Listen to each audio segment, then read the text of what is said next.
Isma. Well, this expression cannot just be defined in one word because it represents a lot of things. It represents, for example, our belief that in Africa, the kind of economic, social, and political institutions that make sense must find their meaning in the African setup. That any new organization which we bring up must be based on some traditional concept to life. It must not just be imported from outside. For example, we are clan-minded, we are tribal-minded, in that we are communal in our concept of life. Now, it is necessary that our new institutions are based on this approach, what we have called in our definition of African socialism, mutual social responsibility. That is, that a person is not just an individual. He's part of a system. He's part of a community. He has responsibilities within that community. He has duties to perform in that community. But in turn, the community has also got responsibility to him. They have duties towards him and his children. This is a very important concept. The other concept is that every person has got equal value and worth.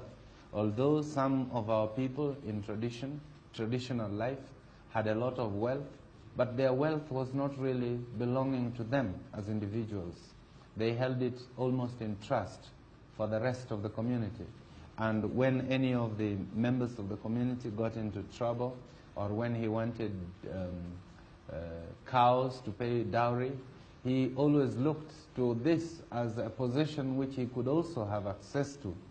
So that there is this element of acknowledging individuals as equal humans in the community. The third one is that every decision was made through consultation and discussion and by a consensus.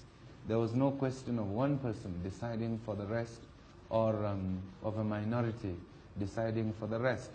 There was also a proper procedure which laid down how every decision must be taken and at what level different decisions must be taken.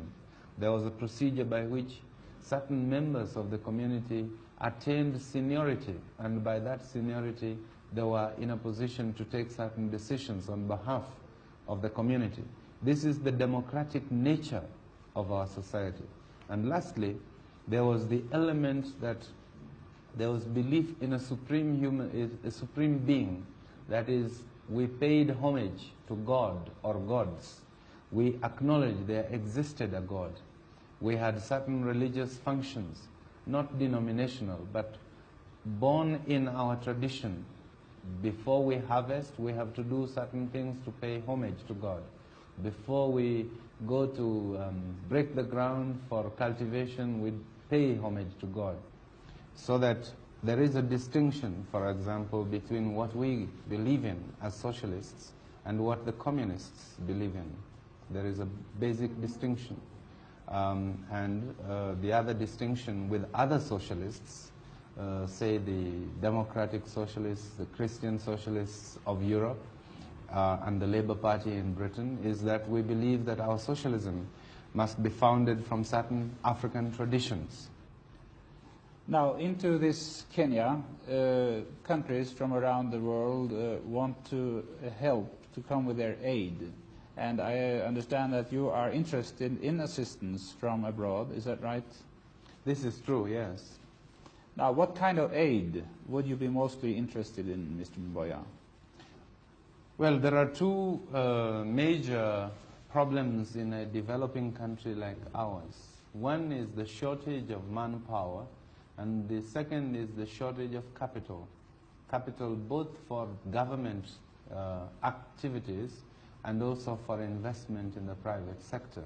So we are interested in aid, in bringing into the country enough capital to facilitate our development.